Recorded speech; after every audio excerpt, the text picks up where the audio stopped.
Buongiorno a tutti. Io partirei proprio dal titolo che mi è stato assegnato per questa relazione, che quando ho cominciato un po' a pensare a come organizzarla, mi è sembrato quasi una provocazione, no? Nel senso un titolo che contiene contemporaneamente le parole area umida e agroecosistema. È una provocazione perché se andiamo a leggere il report del Millennium Ecosystem Assessment e crediamo a quanto viene riportato, il 50% e più delle aree umide è scomparso proprio perché sono state trasformate in terreni agricoli. E questo è particolarmente vero nelle pianure alluvionali, dove la fertilità dei suoli è sempre stato un elemento importante. Ora io, valutando un po' le relazioni che che mi precedevano e quelle che mi seguivano, ho pensato di tralasciare gli aspetti più generali e ho pensato invece di portarvi alcuni dati concreti su un territorio che è il territorio dell'entroterra veneziano. Un po' perché ci vivo e un po' perché comunque ha una struttura, un'organizzazione del territorio che può essere estesa direi più o meno all'intera pianura padana, quindi con problematiche relative alle aree umide che possono essere estese. L'unica precisazione di carattere generale che vorrei fare è che quando parlo di aree umide, in questo caso parlo di aree umide in senso lato, cioè corpi idrici superficiali, i fiumi, la rete idrica minore, ma anche tutti quegli aspetti diciamo più terrestri come le praterie umide, quindi legate a suoli caratterizzati da ristagno idrico. Provincia di Venezia. Provincia di Venezia è una realtà abbastanza complessa da un punto di vista territoriale, immagino che comunque la conosciate, sostanzialmente divisibile in due grandi ambiti. Il primo che è quello delle lagune e delle aree costiere, le valli da pesca, con una certa organizzazione del territorio e diciamo una naturalità ancora abbastanza elevata, e l'entroterra. L'entroterra con una vocazione invece prevalentemente agricola. Mi pare che la provincia di Venezia all'interno del territorio regionale sia forse o la seconda o la terza provincia come territorio agricolo. Se vediamo difatti la struttura del paesaggio, qui vi ho riportato la struttura utilizzando le 5 classi principali di uso del suolo. Quindi vediamo come la provincia, effettivamente la provincia di Venezia si conferma come una provincia a vocazione agricola. Se però cominciamo a scorporare i dati tra la superficie relativa all'entroterra e la superficie invece dell'ambito lagunare, costiero, e vediamo come la situazione si diversifichi abbastanza, con le porzioni chiaramente di naturalità, pensiamo alla laguna di Venezia, che chiaramente si concentrano nell'ambito lagunare, mentre il territorio di terraferma è occupato prevalentemente da territori agricoli o superfici artificiali, stiamo parlando di infrastrutture, città e quant'altro. La stessa situazione, ed è qui che concentrerei oggi l'intervento, la stessa situazione viene riproposta dal territorio del Comune di Venezia. Una grande porzione è quella lagunare costiera del Comune di Venezia, come vedete qui, sostanzialmente gli usi del suolo più naturali, corpi idrici, zone umide, sono tutti concentrati nell'ambito lagunare. All'entroterra sostanzialmente rimane ben poco di territorio potenziale per vegetazioni naturali o seminaturali. Ora, dato questa struttura, questo è quello che noi immaginiamo essere il territorio, cioè aree agricole intensive, una urbanizzazione intesa in senso lato come paesi, piccoli borghi, strade, infrastrutture e quant'altro molto diffuse, quindi un territorio con una struttura molto semplice, molto semplificata. Data questa struttura particolare del territorio, siamo partiti con un approccio che viene definito approccio deduttivo. Sostanzialmente attraverso l'integrazione gerarchica di una serie di informazioni che riguardano i parametri climatici e nell'ordine la litologia e la morfologia, questo approccio ci consente di definire delle porzioni di territorio omogenee al loro interno e che quindi hanno la stessa potenzialità di espressione del paesaggio vegetale. Su questa base, immagino che molti di voi la conosceranno, pochi anni fa è stata prodotta la Carta delle Serie del Veneto. E allora, se osservate l'immagine, sostanzialmente però stiamo lavorando ad una scala molto poco di dettaglio, siamo al 250.000, tutto il territorio della provincia, del comune di Venezia, ma anche sostanzialmente tutta l'intera bassa pianura, presenta un'unica potenzialità, che è quella del famoso querco carpineto, l'asparago querceto, con questa uniformità che viene interrotta solamente dalle comunità legate ai corpi idrici, quindi ai fiumi e alla rete idrica minore. In realtà, se andiamo ad una scala un po' più di dettaglio, entrano in gioco anche altri aspetti, in particolare la morfologia. La morfologia della pianura che è solo apparentemente piatta, ma in realtà è un'alternanza di dossi e di aree depresse. Questa micromorfologia va chiaramente a in qualche modo interferire con i suoli, determinando situazioni, se le leghiamo poi ad una falda abbastanza superficiale, con suoli a drenaggio molto lento. Quindi se andiamo a lavorare ad una scala un po' più di dettaglio, la situazione diviene un po' più articolata e nel comune possiamo riconoscere tre grandi ambiti, ripeto, potenziali. Il primo, che è quello giallo più chiaro che vedete, che è effettivamente dovrebbe essere occupato dalla serie dei quercocarpineti dell'asparago querceto. Che cosa significa questo? Significa che la sua potenzialità in termini climatici e in termini edafici è verso la formazione di questo bosco, che è il tipico bosco planiziale mesoigrofilo. Viceversa, le aree in giallo più intenso, in arancione, sono aree in cui i suoli sono suoli che drenano molto lentamente e sui quali quindi si può immaginare lo sviluppo di una vera e propria serie igrofila. Che fra poco vedremo. Sempre a interrompere, peraltro particolarmente importante sia nella provincia che nel comune di Venezia, la rete idrica, sia la rete idrica principale che la rete idrica cosiddetta minore. Ora, su questa situazione,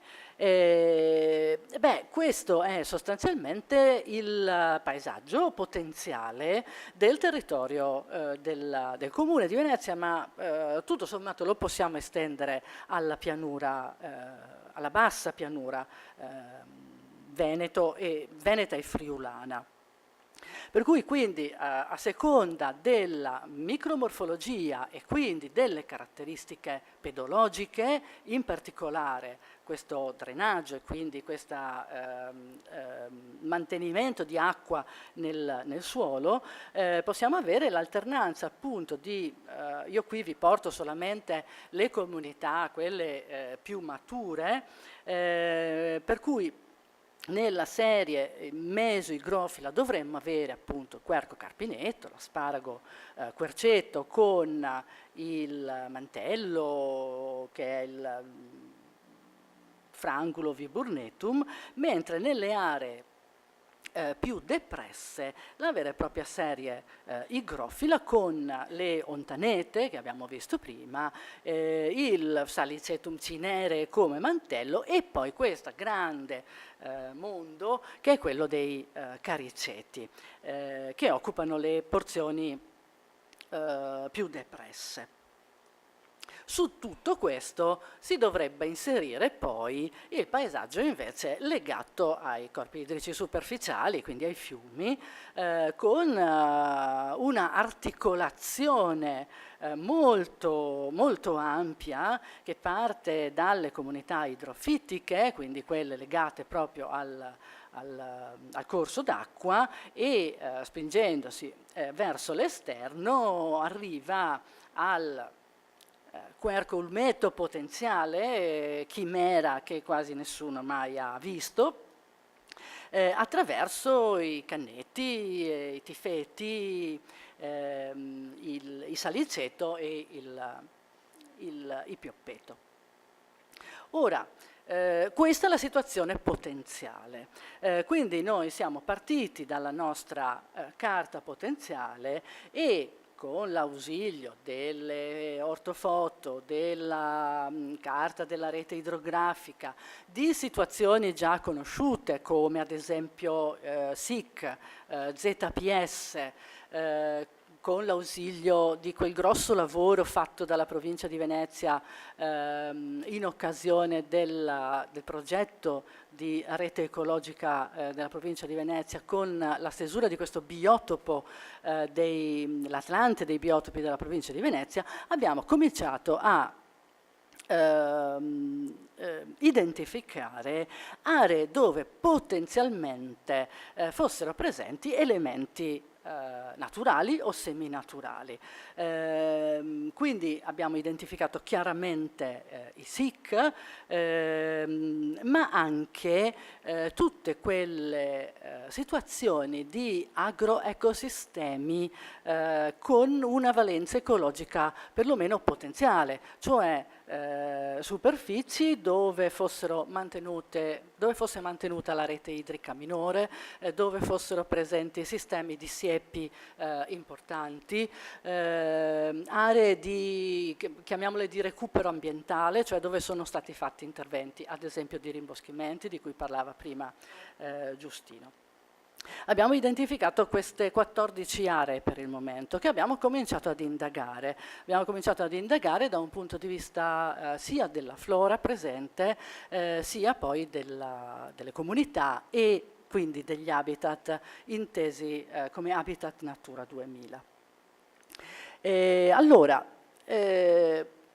sono dati ancora parziali quelli che vi porto. Abbiamo cominciato da un paio d'anni a fare questo monitoraggio che spesso non è molto divertente, nel senso che spesso torniamo a casa con pochi dati alla mano, però questo è un primo dato che io vi volevo portare.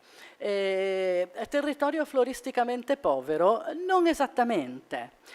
Allora, questi dati riguardano una porzione di territorio, sono circa 200 ettari sui quali forse alcuni di voi conoscono il progetto, sui quali poi si è intervenuti con un rimboschimento che rientra nel cosiddetto progetto Bosco di Mestre, che prevede la riqualificazione proprio di una porzione perlomeno dell'entroterra veneziano. Allora, qui stiamo parlando esclusivamente di flora. Allora, su questi 200 ettari noi abbiamo trovato più di 300 specie diverse, quindi una densità in realtà floristica elevata.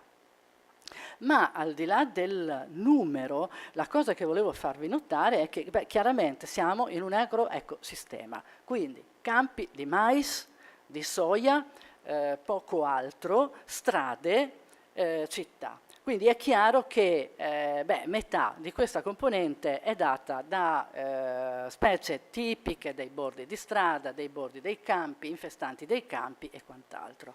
Ma attenzione, perché la rimanente parte invece è data da specie legate ad ambiti naturali o seminaturali. Quindi stiamo parlando di acque correnti, acque stagnanti, cannetti, cariceti, sponde dei corpi idrici, ma anche prati, prati da sfalcio, cespuglietti e boschi. Ora, chiaro che molte di queste specie sono specie, le vogliamo definire banali, Phragmites australis, Tifa latifoglia, che sono molto diffuse. Però attenzione, se vi ricordate un po' di liste che sono state citate dal professor Pollini e dal professor Blacco, vi renderete conto che in realtà alcune di queste specie sono delle specie in realtà notevolissime. Cioè abbiamo trovato Epipactis palustris, abbiamo trovato Anacamptis laxiflora o Orchis laxiflora che sia, Allium angulosum. Sono prevalentemente, e torniamo sempre lì, legate alle praterie umide e Leucoium estivum che sta un po' di qua, un po' di là nei boschi umidi.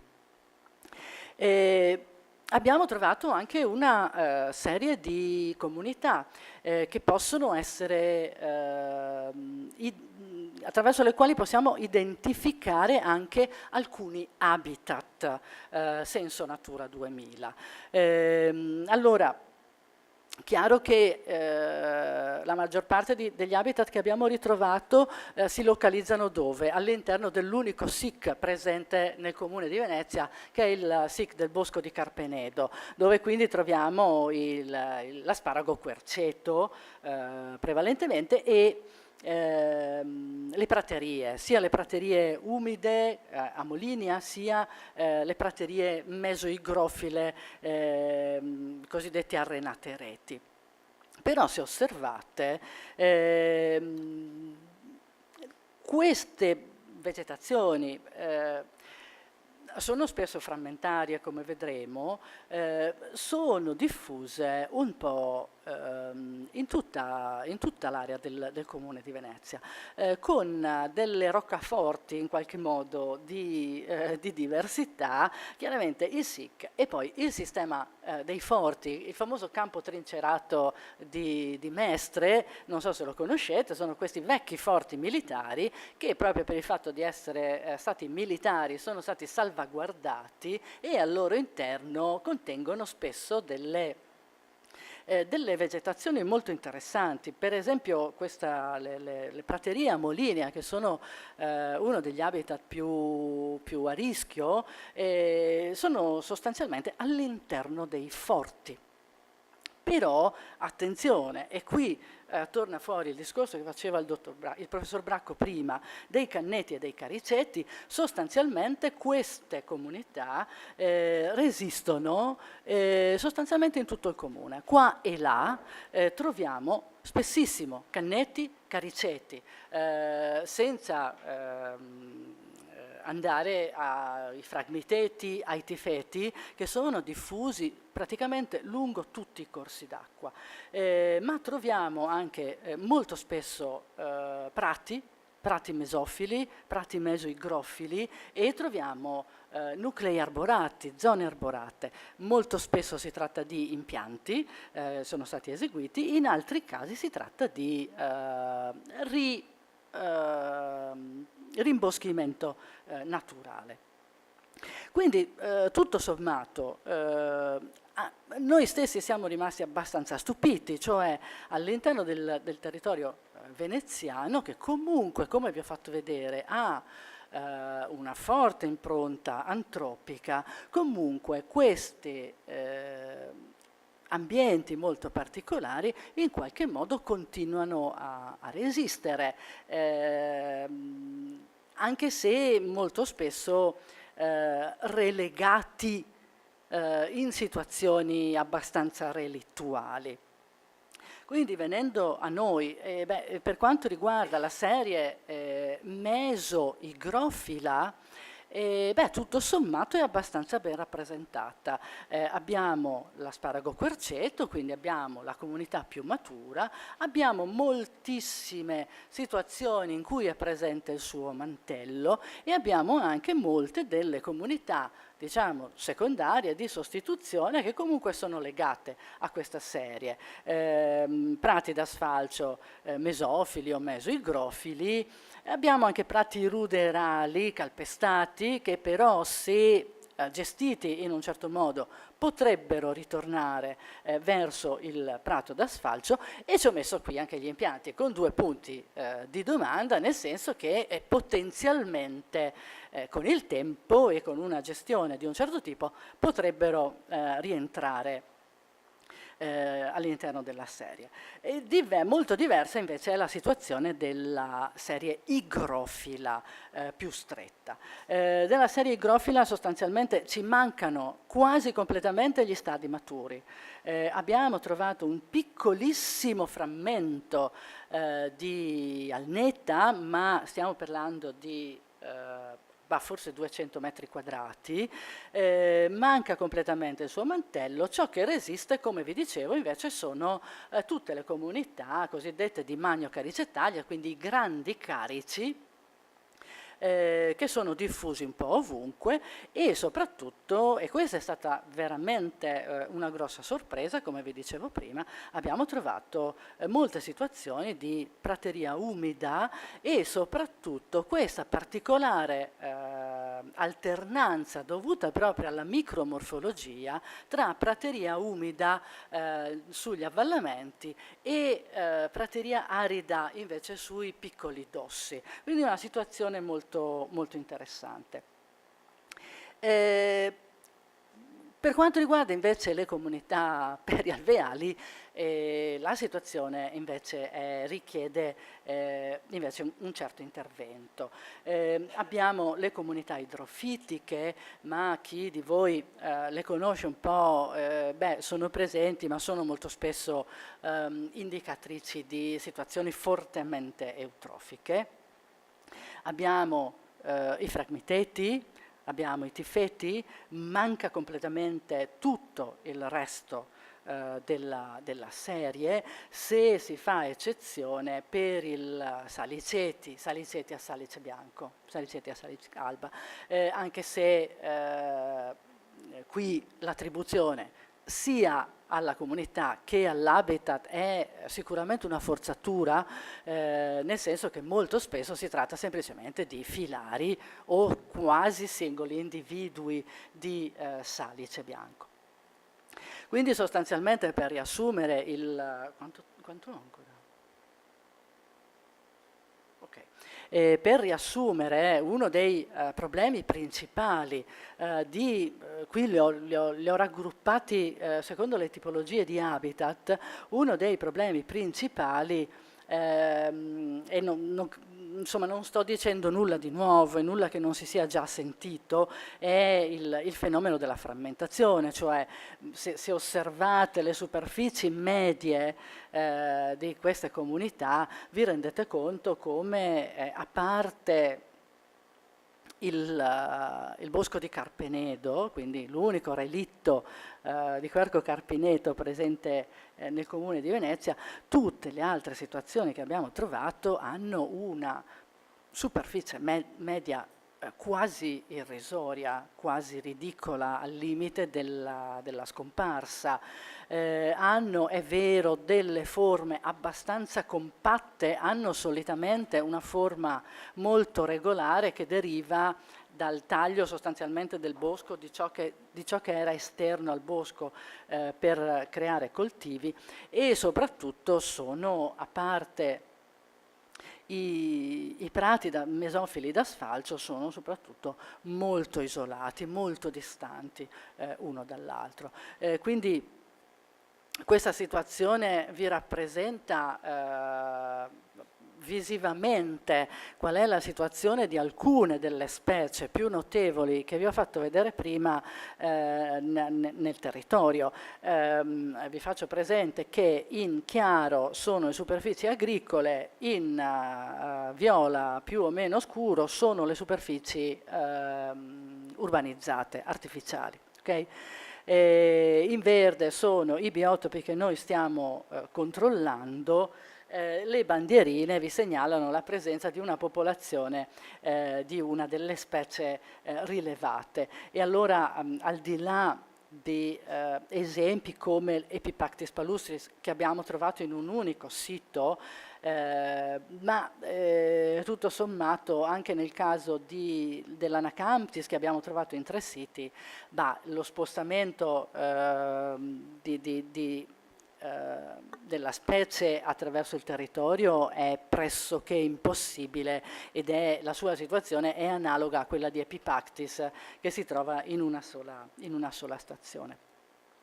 E quindi sostanzialmente, ed è un po' anche il discorso che faceva Poldini prima, no? Cioè noi molto spesso quando parliamo di biodiversità ci riferiamo alle singole specie, parliamo appunto di Epipactis, di Allium, Angulosum e quant'altro, però è abbastanza chiaro che viceversa il mantenimento della diversità deve prendere in considerazione anche i livelli più alti di organizzazione biologica e quindi gli habitat e quindi il paesaggio in questo caso, nel senso che caratteristiche come la struttura del paesaggio, la sua organizzazione, ma anche la forma, la grandezza, la superficie degli habitat residui chiaramente condizionano sia la diversità del paesaggio ma anche la sua possibile dinamica nel tempo.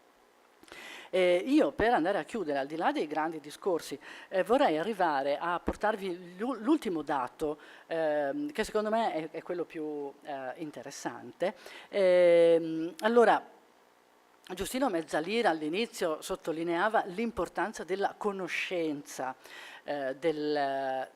dell'oggetto che vogliamo o conservare o riqualificare o ricreare. Allora, soprattutto in un ambito, in un territorio come è quello della bassa pianura, non solo quella veneziana, ma anche quella padovana, in cui sostanzialmente gli interventi che possiamo fare adesso sono la riqualificazione dei pochi residui che abbiamo e la creazione di nuovi elementi all'interno del paesaggio. E questa secondo me è la sfida principale.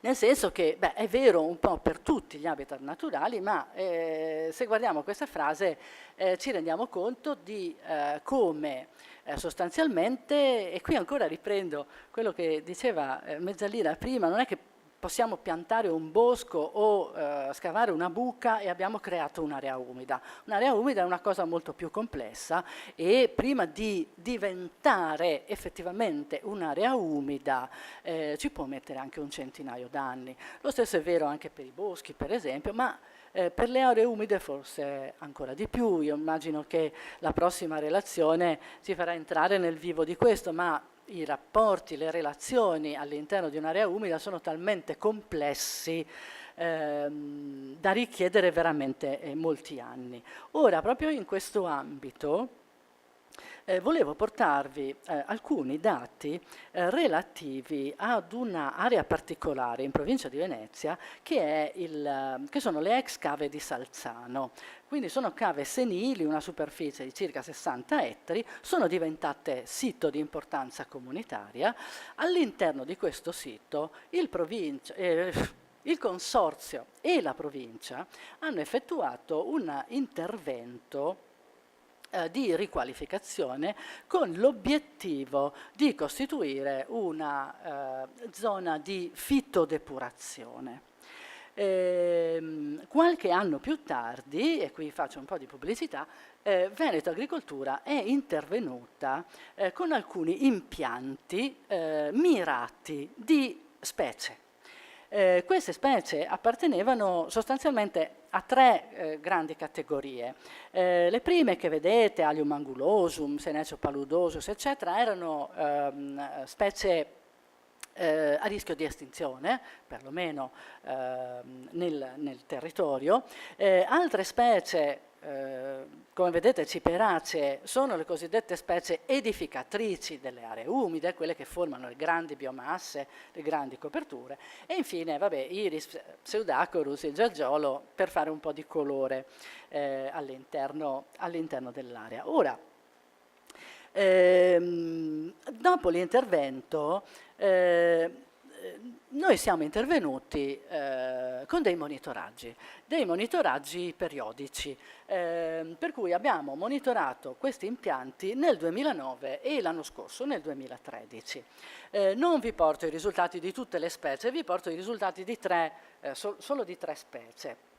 La prima è proprio Allium angulosum, di cui erano stati piantati quasi 900 individui. Allora,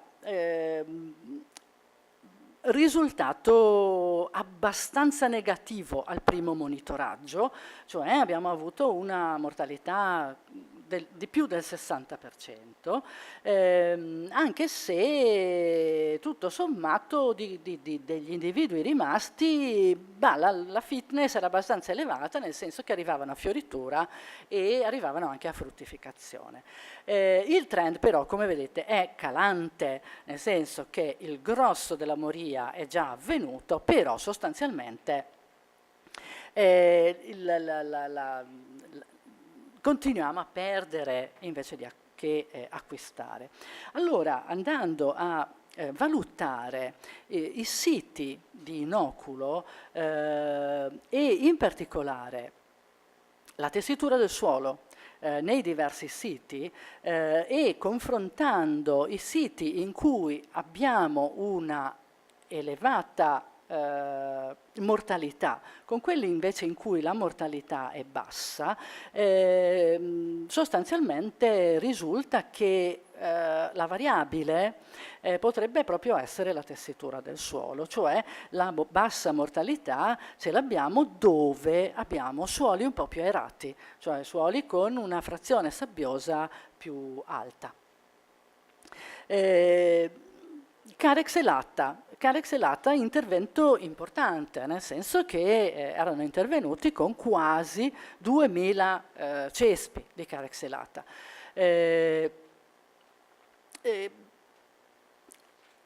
Qui la situazione è un po' diversa. Come vedete al primo monitoraggio sostanzialmente la situazione era rimasta immutata, al secondo monitoraggio invece abbiamo avuto un grossissimo calo della numerosità. Però, come potete vedere nell'immagine che vi ho portato, in rosso sono i siti iniziali di inoculo delle piante, in azzurro i siti di colonizzazione spontanea, cioè il Carex elata sta regredendo nei siti iniziali di inoculo, perlomeno in alcuni, ma si sta espandendo in altri siti e la variabile è la profondità dell'acqua, cioè le percentuali di sopravvivenza maggiori e le maggiori densità si riscontrano a profondità che rientrano in un range che va dal 50 ai 60, 55, 65 centimetri. L'ultimo esempio che vi porto è quello secondo me più eclatante ed è quello di Carex pseudociperus. 700 ramets iniziali, sopravvissuti al secondo monitoraggio nessuno, ma attenzione, in realtà Carex pseudociperus è invece molto presente all'interno dell'area, si è semplicemente spostato dai siti di inoculo ed è andato a colonizzare praticamente tutte le rive che si trovano all'interno dell'area, cioè si è spostato dall'acqua sostanzialmente e si è tirato fuori. Ora, perché vi ho portato questi esempi? Perché secondo me ne possiamo trarre qualche piccola conclusione. La prima è che il monitoraggio degli interventi, il monitoraggio ex post, che ci consente non solo di valutare la riuscita o meno degli interventi, ma come in questo caso ci consente di capire effettivamente il comportamento delle specie, capire la loro ecologia e quindi comprendere come intervenire in una fase successiva. L'altra cosa, secondo me, straordinaria è che che si capisce da questo intervento è che in realtà le piante idrofile hanno una grandissima potenzialità. Possono espandersi anche molto velocemente, a patto di che cosa? A patto che ci sia effettivamente nel territorio la potenzialità, cioè esistono delle variabili ambientali che riguardano l'idrologia, che riguardano il suolo, che riguardano la morfologia dell'area umida, che se presenti possono ospitare le specie, per cui anche se ipoteticamente noi sbagliamo l'inoculo, sbagliamo il sito di inoculo, la specie scompare dal sito di inoculo iniziale, ma si va a trovare sostanzialmente l'habitat di suo gradimento. Per cui sostanzialmente il discorso è che la diversità nell'area umida, sia la diversità di specie, la cosiddetta alfa diversità, sia la diversità di comunità, quindi l'articolazione di comunità, dipendono da un gradiente fisico-chimico che deve essere rispettato, per cui nella progettazione di nuovi interventi, al di là dell'impianto delle singole specie, dobbiamo cercare di ricreare il gradiente fisico-chimico, perché da quanto abbiamo visto perlomeno a Salzano, poi le specie in realtà si arrangiano e vanno a colonizzare il loro sito migliore, senza quasi il nostro aiuto. Con questo io vi ringrazio dell'attenzione.